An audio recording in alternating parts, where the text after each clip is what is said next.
안녕하세요. 크롬사사입니다. 네, 현재 시간은 2025년 4월 25일 오전 5시 39분입니다. 네, 현재 비트코인 가격은 93,330달러 부근이고요. 네, 두 가지를 제가 이제 말씀을 조금 드렸었죠. 네, 일단 주요 라인은 돌파했고요. 네, 바로 갈 거냐, 네, 이런 형태, 네, 아니면 옆으로 조금 빼는 움직임이 나오면서 기간 조정의 과정을 거칠 것이냐, 네, 한 30일까지. 네. 근데 지금 상황만 보게 되면 그래도 기간 조정이 나오고 있다는 걸 확인해 볼 수가 있습니다. 네, 기간 조정의 움직임이 나오고 있는 걸 확인해 볼 수가 있고요. 만약 이런 기간 조정 움직임이 계속되게 되면 이번 달 말까지 이제 얼마 안 남았죠. 다음 주 수요일까지니까. 네. 이번 달 말까지는 좀 이제 이런 기간 조정 움직임으로 좀 4시간봉 RSI가 과열 구간에 와 있어요. 와 있다가 지금 벌써 기간 조정도 꽤 시킨 상황이죠. 네. 이렇게 강세 구간에서 나타나는 특징 중에 하나가 이러한 특징이죠. 네. 가격 조정으로 과열 구간을 시키는 게 아니라 이제 횡보를 하면서 과열 구간을 시키는 특징이 보통 이렇게 강세장에서 많이 나오는 조정의 특징 중에 하나죠. 네, 그래서 사고 싶은데 놀림자리 좀 주라 하는데 놀림자리를 안 주고 그냥 옆으로 빼다가 또 위로 쏴버리고 또 옆으로 빼다가 또 위로 쏴버리는 이런 특징이 나오는데 어쨌든 지금 보시게 되면 4시간봉 RSI를 옆으로 횡보하면서 시키고 있는 걸 확인해 볼 수가 있습니다. 네, 되게 좋은 움직임이라고 볼 수가 있죠. 네, 가격은 지켜내면서 그 다음에 과열 구간을 시키고 있는 그런 상황이라고 보시면 될 것 같고요. 네, 다음 주 수요일까지 좀 계속 옆으로 좀 빼는 움직임이 나올 가능성이 있습니다. 네. 그런 다음에 이제 다시 한번 이 정고점 레벨인 10만 달러에서 11만 달러 구간까지 도전하지 않을까라는 생각을 해보고 있고요. 어쨌든 지금 상황에서는 이 넥라인, 그 다음에 온체인 관점에서 가장 중요하다고 할 수 있는 쇼텀 홀더들의 리얼라이즈 프라이스인 91.4K, 91.4K 구간이 지켜지는 한 차트는 다시 한번 이 넥라인을 깨고 내려갈 가능성보다는 고점의 이 박스권 상단을 트라이할 가능성이 아주 높습니다. 네, 좀 그렇게 보시면 될 것 같고요. 그냥 쉽게 그냥 이해를 드리자면 지금의 차트 구조는 이제 너무나도 이제 명확하잖아요. 네, 이렇게 큰 박스가 하나 있죠. 네, 그냥 단순한 관점으로 보셔도 됩니다. 네, 이렇게 큰 박스가 하나 있죠. 이렇게 큰 박스가 하나 있었는데 그리고 그 큰 박스의 절반 레벨에 넥라인이 위치해 있었고요. 넥라인이. 네. 그럼 간단하죠. 이 넥라인을 기준으로 피보나치 0.5레벨을 기준으로 이 피보나치 0.5레벨이 지켜지면 어디로 갈 가능성이 높고요. 박스권 상단으로 갈 가능성이 높고 이 피보나치 0.5레벨, 이 구조의 절반 레벨인 이 아래로 만약에 떨어지게 되면 다시 어디로 갈 가능성이 높을까요? 바닥 확인하러 갈 가능성이 높죠. 네. 그럼 지금은 어떻게 돼 있죠? 가격이 이 전체의 큰 구조에 0.5레벨 위에 있잖아요. 네. 그러면 당분간은 관점을 어디로 가야 될까요? 당연히 상방에 두고 목표가를 이 구조의 상단에 두고, 왜냐하면 이 구조의 절반 레벨 위에서 지금 머물고 있기 때문에 그냥 단순한 거죠. 이 구조의 상단에 두고 접근하는 게 좋겠죠. 이해되시죠? 네. 그리고 다시 이제 이 구조를 완벽히 돌파하게 되면 어떻게 될까요? 당연히 네. 더 큰 상방이 또 열리는 거죠. 네. 이걸 뭐 1대1로 올린다거나 네. 와 같은 그렇게 되면 이제 올 여름이 오기 전에 우리가 기대할 수 있는 가격은 뭐 제가 몇 번 언급드리긴 했지만 원화로 2억 정도가 되겠죠. 네. 16만에서 17만 달러 정도. 네. 아니면 그 생각도 해볼 수가 있어요. 네. 선형 차트에서 나타나고 있는 컵앤들 패턴의 목표가, 네. 그 정도가 이제 우리가 지금 생각할 수 있는 중단기 목표가가 될 수 있다는 거죠. 네. 그래서 상황이 아주 좋다. 네. 지금은 하반보다는 지금 자리에서도 이제 조정을 이제 뭐 주장하시는 분들도 있더라고요. 지금의 이제 반등이 가짜 반등이다. 네. 어제 주기영 대표 같은 경우에도 여전히 이제 기존 관점을 좀 유지하고는 계시더라고요. 네. 지금의 반등은 여전히 가짜 반등이다라는 게 이제 주기영 대표의 의견이더라고요. 네. 하지만 10만 달러를 돌파하게 되면 내가 틀렸다라는 걸 인정하겠다. 라는 말씀을 하시더라고요. 네. 어쨌든 이제 주기영 대표 입장에서는 조금 이제 곤란해졌죠. 네. 곤란해진 게 저번에 이제 말씀드린 대로 만약에 이제 주기영 대표의 관점이라면 네. 어제도 이제 이 지표 가지고 얘기를 하시던데 이 그로스 레이트 디퍼런스, 즉 전체 시총과 실현시가 시총 사이의 차이죠. 네. 이게 계속해서 뭐 한 1년 가까이 약세장 구간에 머물러야지 정상이거든요. 1년 넘는 기간 동안. 네. 근데 생각보다 빠르게 베어 구간으로 진입을 해버리니까 주기영 입장에서 좀 난처한 거죠. 네. 내가 틀린 건가? 그 주기영 대표 이제 사이클 얘기를 하시던데 네. 주기영 대표가 사이클을 보시는 줄은 몰랐어요. 네. 되게 조금 단순하더라고요. 이때 여기에서부터 여기 구간이 대략 2년이었고 여기에서부터 여기 구간, 이 베어 사이클 구간도 역시 대략 2년이었으니까 여기에서부터 여기도 대략 2년이 되지 않겠는가라는 얘기를 하더라고요. 그래서 이때 이제 불사이클로 진입했던 게 2023년 4월이니까 정확히 2년 더 하면 2025년 4월쯤에는 이제 불사이클이 끝나고 약세장으로 진입하지 않겠느냐. 그래서 저는 주기영 대표가 그 시계열 사이클 얘기를 하길래 조금 깜짝 놀랐어요. 네, 그건 좀 안 보시는 양반인 줄 알았는데 어제 그 얘기를 하길래 와, 꽤나 단순한 논리였구나라는 생각을 어제 했습니다. 네. 그리고 이제 사이클 중반쯤에 여기 다시 이제 불사이클로 진입했을 때 또 주기영 대표가 트윗을 남겼나 봐요. 네, 과거 사이클을 봤을 때 이 초록색 구간에 머무는 기간이 대략 2년이었으니까 아마도 강세장이 마무리되는 시기는 2025년 이때 불사이클 진입한 게 4월이니까 2025년 4월 5월쯤이 될 것 같습니다. 그리고 이제 이번 달 4월이 딱 됐어요. 주경 대표 입장에서 빨간색 구간이 나오고 있으니까 뭐랄까 자기가 했던 말에 좀 자가당착적으로 좀 빠지는 좀 그런 오류가 나오지 않았나라는 말씀을 드리고 싶습니다. 네. 주경 대표가 이제 이때 불사이클 진입했을 때 그런 트윗을 남겼더라고요. 네. 2년 정도 지속되면 이번에 상승장 사이클은 이제 네, 좀 그런 부분이 있더라고요. 네. 충분히 이해가 갑니다. 네. 저도 이제 비슷한 경험을 한 입장에서는 충분히 이해가 가는 부분입니다. 네. 근데 어쨌든 네. 다시 이제 이 불사이클로 진입을 해버렸으니까 네. 주경 대표 입장에서 좀 난감해진 거죠. 네. 또 이제 주방꿀이라고 막 놀리는 사람도 있고 비아냥거리는 사람도 있고 네. 그래서 좀 주경 대표 입장에서는 좀 난감해져 버렸다. 네. 그리고 이제 10만 달러 넘게 되면 자신의 관점을 철회하겠다라는 얘기까지 했죠. 네. 이 사이클이라는 게 그리고 이제 과거 했던 얘기가 실제 데이터에 이제 맞아 떨어지게 되면 빠지는 이제 함정들이 분명 있습니다. 네. 그렇게 주경 대표처럼 네. 박사과정까지 카이스트에서 하시고 네. 상당히 합리적인 사람도 이제 그런 이제 오류에 빠지게 된다라는 거죠. 네. 그건 저도 마찬가지입니다. 네, 실은 사이클 얘기가 나왔으니까 네. 저는 이제 저보다 사이클 이론에 빠삭한 사람은 없다라고 생각을 하는데 저도 마찬가지예요. 네. 이게 이제 2년하고도 이제 6개월 전에 올린 분석인데 과거 사이클을 분석을 했어요. 네. 시간적 분석은 일목균형표에 기반을 했고요. 네. 가격적 분석은 피보나치 과거에 나왔던 피보나치 상승 패턴에 네. 좀 주안점을 뒀던 분석이고요. 거기에 이제 온체인 분석하고 그다음에 다른 기술적 분석, 그다음에 다이버전스 이평선 포함해서 20개월 이평선 분석을 이때 많이 했죠. 주봉상으로는 하락 다이버전스, 상승 다이버전스가 좀 누적이 되었었고요. 네. 이평선은 365주 이평선하고 그다음 개월수로는 20개월 이평, 그다음에 이때 좀 온체인을 좀 부지런히 봤는데 제가 뭐 지금도 그런 얘기 많이 하죠. 2022년 11월 12월에 일어났던 온체인 현상이 지난 트럼프 당선 이후로 나타나고 있다. 뭐 이때 이제 인간지표 거의 대부분이 그냥 $10,000 정도까지는 떨어질 거라는 게 거의 대부분의 의견들이었으니까 이걸 종합해가지고 만든 시나리오였는데 어쨌든 네, 뭐 지금 상황에서 그냥 운이 좋다라는 표현을 쓸게요. 네. 5번 자리에서 사이클 저점이 나왔고요. 네. 마치 1번 자리에서 3년 사이클의 저점이 나왔듯이 네. 그리고 이제 이걸 실행을 해보게 되면 놀랍게도 정말 놀랍게도 6번 자리에서 또 본격적인 추세 상승이 시작이 됩니다. 이 6번 자리에서 지난 8월에 이거 구는 오타예요. 오타. 이거 오타예요. 네. 근데 6번 자리에서 정확히 추세 상승 사이클이 시작이 되죠. 여기서 추세 상승 사이클이 뭐냐면 월봉상 완벽히 지난 사이클의 고점을 뛰어넘는 고점이 나오는 이른바 바나나 존이죠. 반감기 3년차에 나오는 사이클이고 그리고 이제 정고점을 넘고 트럼프 당선이 확정되고 이제 뭐 리플 도지 뛰기 시작하면서 상당히 기분 좋은 상황으로 진입했던 게 이제 작년 말 올 초에 네, 상황이었죠. 네. 이때 저는 무슨 생각을 했을까요? 네, 당연히 내가 만들어 놓은 이 설계대로 올 9월이나 10월쯤에 가격적으로는 35만에서 40만 달러 사이에서 시기적으로는 올 9월 10월에 사이클 고점이 나오겠구나 라는 생각을 강하게 하고 있었겠죠. 네. 그리고 실제 이제 그런 말씀을 구독자분들한테도 드렸죠. 네. 올해 절대 하면 안 되는 거 풀매도. 네. 왜냐하면 반감기 3년차 사이클에 진입했기 때문에. 또 그런 말씀도 드렸죠. 과거 반감기 3년차 사이클에 나타나는 특징이 이더리움과 알트코인의 퍼포먼스가 가격 상승 퍼포먼스가 비트코인을 추월하게 된다. 네. 그래서 저도 실제 이더리움과 알트 포지션을 꽤 늘린 상황이었고요. 뭐 현물 비율도 그렇고 비트코인 비율을 50에서 60%까지 줄여가면서 특히 이더리움 포지션을 많이 늘려놨는데 거의 100개 가까이. 네. 결과적으로는 이제 실패했죠. 지금 상황에서 보게 되면 뭐 이더리움 가격 다들 아시잖아요. 600만 원까지 찍었던 게 거의 뭐 200만 원 초반대까지. 네. 그래서 이제 저는 이건 높은 확률로 이 사이클은 나오기 힘들겠구나라는 말씀을 드릴 수밖에 없습니다. 네. 근데 제 입장에서는 얼마나 저도 좀 기고만장했겠습니까? 자신만만했겠습니까? 5번 구간에 이 트레이딩 뷰를 2022년 11월에 올렸더니 실제 저점이 나오면서 쭉쭉쭉 올라가고 네. 그리고 이때 말씀드렸던 이 6번 구간에서 추세 상승이 시작되고 네. 그리고 실제 제가 이때 또 카톡음이 조금 이제 이 트레이딩 뷰를 또 올렸죠. 네. 트레이딩 뷰를 네. 기회가 또 왔다. 네. 자, 보세요. 6번 구간이 정확히 8월 7일입니다. 네. 6번 구간이. 그럼 저는 올해 12월에 비트코인이 10만 달러 돌파하고 심지어는 이제 제가 예상했던 10만 7천, 10만 8천 달러에서 고점까지 찍혔죠. 네. 거기서 저는 해칭쇼 치고 연말까지 좀 놀았어요. 그때 뭐 잠깐 좀 어디 나가 있었습니다. 네. 얼마나 저 기고만장했겠습니까, 실은. 네.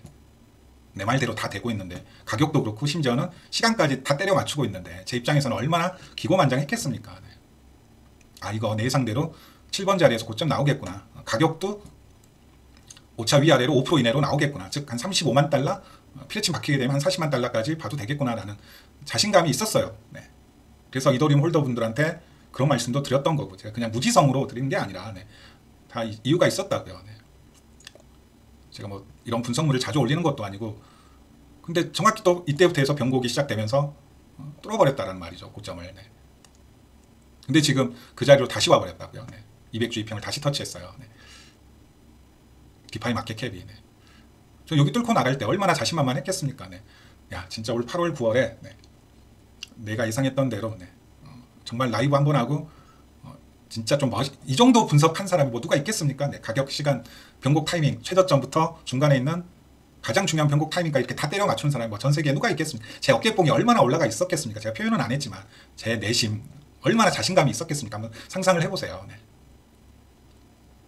2년 6개월 전에 했었던 이 분석 그대로 때려 맞고 있는데, 그리고 이때 당시 제가 어떤 생각을 하고 있었겠습니까? 네. 10만 7천 달러 찍고 가격 조정이 나왔을 때 네. 이건 내가 2022년 11월에 했던 분석대로 가겠구나. 그럼 이제 지금 이제 물어보시는 분이 있다면, 과연 그럼 이 사이클대로 지켜질 거냐라고 물어보시는 분이 있다면, 저는 아니다. 좀 창피한 말이지만 이제 와서 이제 2달 만에 드리는 말씀이지만 사이클은 깨졌을 가능성이 높고요. 만약에 그럼 이 사이클이 지켜진다 그러면 이더하고 알트의 존재가 다 무시돼야 돼요. 네. 그냥 제가 이 사이클을 폐기한 이유는 단 하나입니다. 네. 제가 생각했던 이더리움의 가격이 아니에요. 네. 그리고 이제 남은 기간 동안 이더리움 가격을 설사 끌어올린다라고 하더라도 물리적인 한계가 이제 존재합니다. 네. 근데 이더하고 알트를 그냥 다 무시하고 비트코인만 보게 되면 아직은 살아있어요. 네. 그게 뭔 소리냐, 뭔 개소리냐. 설마 아니 비트코인이 지금 자리에서 9월 10월까지 38만 달러를 간다라는 게 그게 말이 되냐. 가격도 말이 안 되고 시간도 말이 안 된다 라고 하시는 분이 있다면 그분은 정말 비트코인 사이클에 대해서 아무것도 모르시는 분이십니다. 네. 뭐 제가 뭐 여러 번 말씀을 드리지만 비트코인 사이클의 가장 큰 특징 중에 하나가 뭐냐면, 일단 바나나 존, 제가 말씀드렸던 본격적인 추세 상승이 시작되는 사이클에 진입을 하게 되면 직전 2년 동안의 상승률을 단 6개월 혹은 7, 8개월 만에 주파하는 특징이 있습니다. 그러니까 비트코인만 보게 되면, 제가 그 사이클 올해 9월 10월을 막바지로 보고 있지 않은 이유가 뭐냐면 결국 이더리움 때문이에요. 네. 근데 비트코인만 보게 되면 그 사이클 그대로 갈 가능성은 여전히 존재한다고요. 네. 계속 말씀드리지만 이때도 이제 1대1로 정확히 올라왔거든요. 수렴 돌파하고 실은 차트 조금만 분석해 보시는 분은 아시겠지만 이때 정확히 삼각 수렴 돌파의 피보나치 목표값을 정확히 찍고 사이클 고점이 형성이 됩니다. 네. 네. 이 수렴 목표값을 정확히 1대1로 찍고, 근데 기간적인 관점에서 볼 때, 자, 여기에서 여기까지 가는 기간이 2년이 걸립니다. 2년. 네. 여기에서부터 여기까지 가격 퍼센테이지를 상승시키는데 2년이 걸린다고요. 네. 근데 동일한 퍼센테이지를 다시 올리는 데는 불과 몇 개월이면 충분하다고요. 1, 2, 3, 4, 5, 6개월이면 충분합니다. 네. 반문을 하시겠죠. 야, 이때는 코로나 때문에 뭐 개나 소나 다 올라가던 시절 아니었냐. 네. 이 원칙은 그 이전에도 그대로 적용이 된다고요. 네. 이때도 마찬가지입니다. 네. 자, 여기에서부터 여기까지 올라가는데 역시 2년이 걸립니다. 네. 하지만 이 상승폭을 그대로 혹은 그 이상으로 그냥 그대로라고 합시다. 그대로 끌어올리는 데는 몇 개월이면 충분하다고요? 1, 2, 3, 4, 5, 6, 7개월이면 충분합니다. 이게 이제 이른바 반감기 사이클 3년차에 나오는 가속 구간에서 나오는 가격적인 특징입니다. 네. 기울기가 가파라지고요. 네. 이렇게 기울기가 가파른 기울기의 상승 추세가 나오고요. 이런. 그 다음에 가격 퍼포먼스 자체가 지난 2년 동안의 상승폭을 단 6개월 만에 혹은 단 7개월 만에 이렇게 주파하는 특징이 나온다고요. 네. 그래서 물리적으로, 그러니까 이더리움하고 알트코인은 그냥 제외하고 그냥 얘는 그냥 없다라고 가정하고 비트코인 차트만 보게 되면 지금 이제 4월이잖아요. 네. 네 말대로 9월 10월에 38만 달러라는 목표가가 가능한 거냐라고 물어보신다면 네, 가능해요. 시간도 가능하고 가격도 충분히 가능합니다. 네. 시간적으로 따지게 되면 10월까지 보게 되면 아직 5, 6, 7, 8, 9, 10, 6개월이나 남았고요. 네. 그럼 가격적으로 이제 불가능한 거 아니냐? 어떻게 38만 달러를 얘기할 수 있지? 가격적으로도 가능합니다. 네. 그냥 컵앤들 완성하면 돼요. 계속 말씀드리지만 그냥 이 컵앤들 패턴 완성하면 됩니다. 제가 이 컵앤들 패턴 완성 관점도 이게 제가 한 1년, 2년 전쯤에 말씀드렸었죠. 네. 이거 완성하면 가격이 여기에요. 여기. 9월 가격 찍어볼까요? 여기입니다. 여기. 네. 여기 35만 4천 달러. 35만 4천 달러. 네. 근데 저는 피레침이 나올 거라고 보고 있거든요. 네. 이것도 약간 프랙탈 관점인데 이 얘기도 제가 뭐 한 1, 2년 전부터 계속 드리고 있죠. 이게 프랙탈 관점인데 여기가 38만 달러예요. 또 신기하게. 네. 뭐 여기 어디쯤이 2025년 9월 10월 단순히 그 관점만 있는 게 아니라 기술적 분석으로 상당히 좀 중첩되는 구간입니다. 네. 10월이 여기거든요. 여기. 네. 여기가 중첩 구간이에요. 네. 그냥 뭐 이렇게 단순하게 채널 하나만 그어도 네. 딱 보시게 되면 딱 중첩 구간이 여기네요. 여기. 여기가 중첩 구간이잖아요. 네. 이 중첩 구간 가격이 37만 달러 부근이에요. 네. 36만 달러네요. 36만 달러. 네. 그리고 어쨌든 이번에 여기를 또 견뎌냈고요. 어쨌든 여기에서 지금 컵앤들의 넥라인을 지켜냈다라는 거죠. 네. 여기가 지금 핵심 라인입니다. 쉽게 말씀드리면. 네. 여전히 비트코인만 보게 되면 올 4분기에 38만 달러를 찍을 가능성이 존재하고요. 네. 프랙탈 관점에서 보게 되면 여기에 지금 트랩이 하나 있죠. 네. 저는 이 트랩이 여기에서도 똑같이 프랙탈로 나올 거라고 보고 있거든요. 네. 그럼 이제 맥시멈으로 보게 되면 이제 40만 달러라는 목표가가 나오죠. 네. 40만 달러라는 목표가가 나옵니다. 네. 여기 이제 피보나치 분석 몇 개 더하게 되면 상당히 신뢰성이 올라가는 건 네. 부정할 수 없는 사실입니다. 네. 상당한 신뢰성이 올라가는 건 부정할 수 없는 사실이에요. 피보나치 중첩 레벨이거든요. 여기 레벨이 네. 38만 달러 레벨이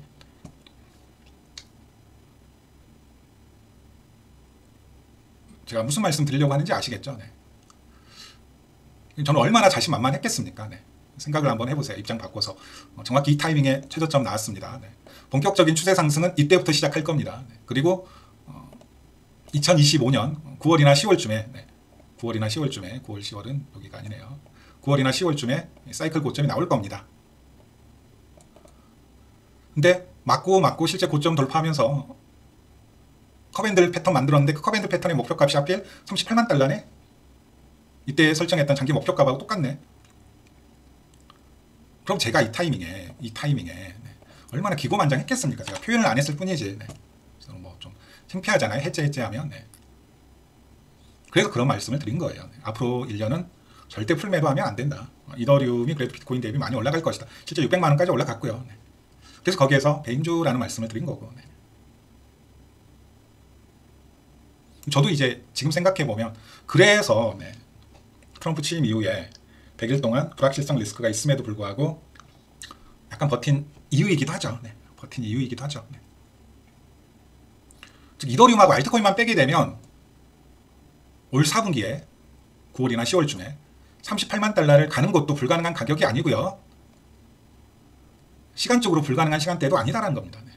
근데 결국 제가 이 트레이딩 뷰 관점을 지금에 와서 네, 이제 가능성이 상당 부분 낮아졌다라고 말할 수밖에 없는 이유가 뭐 때문이냐면 결국 이더리움 때문이에요. 실은 이더리움 때문입니다. 네.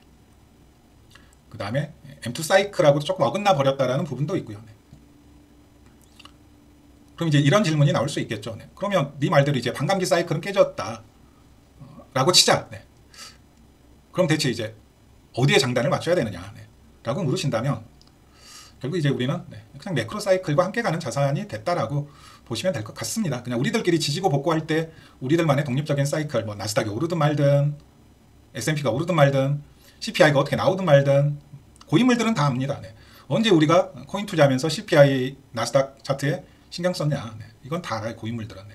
우리가 CPI 막 보기 시작하고 매크로 분석 시작하고 나스닥 S&P하고 동조 현상이 급격화된 게 언제부터냐면 정확히 타이밍 말씀드리자면 2020년에 코로나 빔 처음 맞고 시작됐습니다. 단적으로 말씀드릴게요. 단적으로. 자, 비트코인 같은 경우에는 이때 2017년 12월에 고점이 나오죠. 네. 이때 나스닥은 신고점이 언제 나오냐면 2018년 10월에 나옵니다. 네. 2018년 10월에. 딱 10월에 고점 찍고 중간선거 트럼프 진영 피하면서 내내 이제 좀 큰 하락이 나왔거든요. 그때 관세 전쟁 터지고. 네. 어마어마한 이때 10월에 비트코인이 여기에 있었다고요. 네. 나스닥과 관계없이 움직였죠. 네. 근데 정확히 이때부터 고인물들이 비트코인이 지금 나스닥 차트와 거의 동조 현상이 상당히 심해졌다 라는 걸 깨우치기 시작하고 그때부터 이제 나스닥 차트하고 비트코인 차트를 같이 분석하고 그리고 이제 이때 정점에 다다랐을 때부터 이제 매크로 이슈와 비트코인이 같이 움직인다라는 걸 이제 보기 시작한 게 이때부터였거든요. 그 전까지는 그냥 우리들끼리 놀았습니다. 그냥 우리들끼리 사이클 만들어내고 그냥 우리들끼리 그냥 놀던 시절이 있었어요. 네. 그리고 그 시절이 더 좋았습니다. 네. 뭐 나스닥 안 봐도 되고, 네. 즉 선물 매매로 돈 벌기 어렵게 시작한 시절이 정확히 이때부터입니다. 네. 양키 놈들, 미국 기관 놈들이 이제 본격적으로 이 시장을 주무르기 시작하면서부터 그 전까지는 선물 매매 난이도가 개쉬웠습니다. 네. 조금만 차트 볼 줄 알면 그건 다 인정하는 바일 겁니다. 네. 지금은 선물 매매 난이도 자체가 뭐 17년, 18년, 19년에 비할 바 수준이 아니에요. 네. 좀 개같이 움직이죠. 네. 해선화돼 버렸죠. 해선화돼 버렸죠. 네. 그래서 이건 좀 지켜볼 부분이에요. 네. 근데 지금 이제 이더리움 상황을 봤을 때 네. 아마도 좀 올 4분기에 사이클 고점이 나온다라고 주장을 하기엔 네. 조금 네. 어폐가 분명히 있습니다. 네. 만약에 이때 뭐 장기 고점이 나온다라고 하면 상당히 좀 늘어지는 사이클이 되는 거죠. 상당히 늘어지는 사이클이 되는 거죠. 그래서 지금은 그냥 높은 확률로 그냥 나스닥과 운명을 같이 한다라고 보시면 될 것 같아요. 네. 아니다, 비트코인 또 금을 따라간다라는 이제 얘기를 하시는 분이 또 계시던데 며칠 또 나스닥과 디커플링을 하니까 비트코인은 금 따라가면 큰일 납니다. 네. 비트코인은 여전히 위험 자산이에요. 네. 금을 따라가면 큰일 난다고요. 우리가 결국 이제 크게 어떤 사이클을 누리기 위해서는 즉 유동성이 안전자산에서 위험자산으로 대규모의 유동성 이동이 일어나야지 우리가 큰 돈을 버는 거잖아요. 네. 그런 상황이 오기 위해서는 금 가격이 떨어져야 된다고요. 네. 우리가 정말 이거 뭐 역사가 증명을 합니다. 네. 비트코인이 100만 달러를 가기 위해서는 금 따라가면 안 돼요. 망합니다. 금을 따라가면. 네. 요 구간이 나와야 되거든요. 네.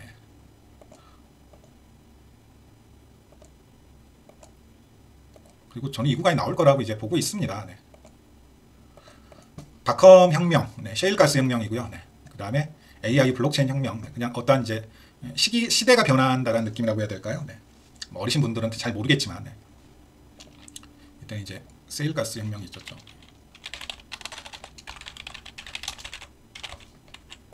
뭐 그런 얘기가 있어요. 네. 이때 이제 2008년 금융위기 터지고, 네.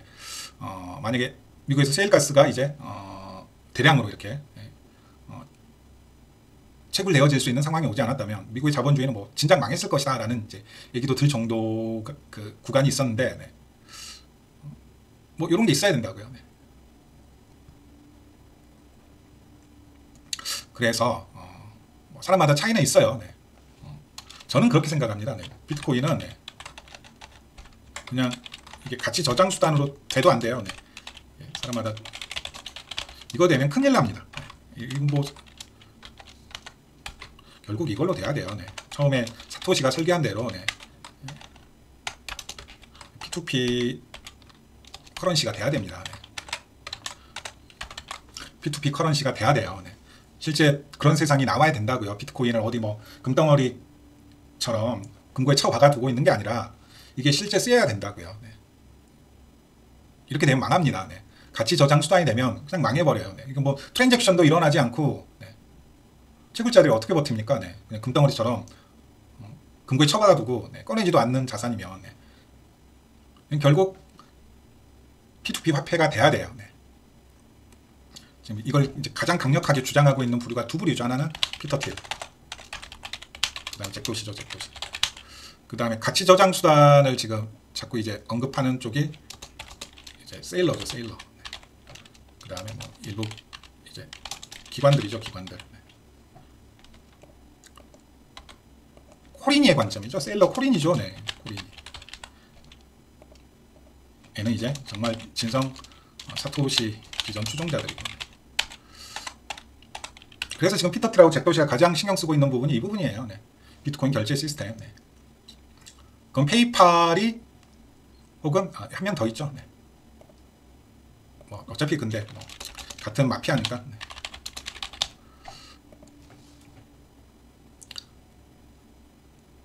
페이팔 창립할 때 그리고 이제 처음으로 이제 일론 머스크가 만들었던 그 유니콘 기업이라고 해야 되나? 네. 그것도 역시나 네. 인터넷 화폐를 만드는 거였죠. 인터넷 화폐. 인터넷 골드가 아니라 디지털 골드가 아니라. 네. 근데 이게 조금 이제 급진적이라고 보여지니까 자꾸 막 여기로 가려고 그래요. 네. 사람들이 약간 타협점이죠. 네. 근데 결국 이렇게 가려면 달러가 많이 하죠. 달러의 달러뿐만 아니라 그냥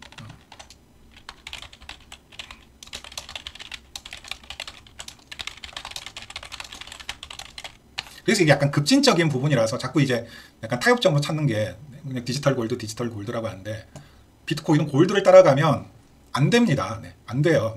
자꾸 이제 뭣도 모르면서 막 그런 이제 소리를 하는 유튜버 분들이 계시는데 안 돼요. 어디 뭐 거래도 안 일어나고 장롱 속에 아니면 어디 금고 속에 처박힌 게 무슨, 사람은 써봐야 됩니다. 자꾸 써봐야 돼요. 우리가 비트코인을 인터넷만큼이나 저변을 확대시키려면 뭐 해야 되냐면 사람들이 비트코인을 써야 된다고요. 비트코인 결제도 해보고 그런 경험들이 쌓이면서 이제 이 기술에 대한 진입 난이도 자체가 확 떨어지는 거고, 인터넷만큼 이제 보편화, 대중화될 수 있는 거거든요. 그냥 우리들끼리 그냥 지지고 볶고해봐야 아무런 소용이 없어요. 그래서 디지털 골드가 된다는 거, 이거 상당히 좀 위험한 발상입니다. 그리고 사토시가 백서에서 얘기한 내용과도 맞지가 않아요. 금 따라가면 큰일 나요. 바꿔 말하면 디지털 골드 따라가면 우리 망합니다. 뭔 얘기가 다 여기까지 왔지. 뭐 여러 얘기가 많이 있는데 이쯤에서 조금 마무리를 할게요.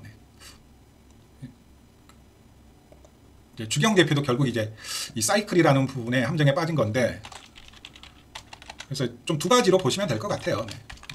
만약 그대로 본연의 사이클을 추정한다 그러면, 근데 아쉽게도 주경 대표는 비트코인 사이클에 대해서 또 이해력이 조금 부족하셨던 것 같아요. 비트코인 사이클이 2년 사이클이 아니죠. 3년 사이클이죠. 그리고 그 3년 사이클이 2년 1년으로 나눠지죠. 비트코인 사이클은 3년 사이클입니다. 4년 사이클이죠. 정확히 말하면 2년 회복, 1년 가속, 1년 떡락. 이게 계속 돌아가는 거죠.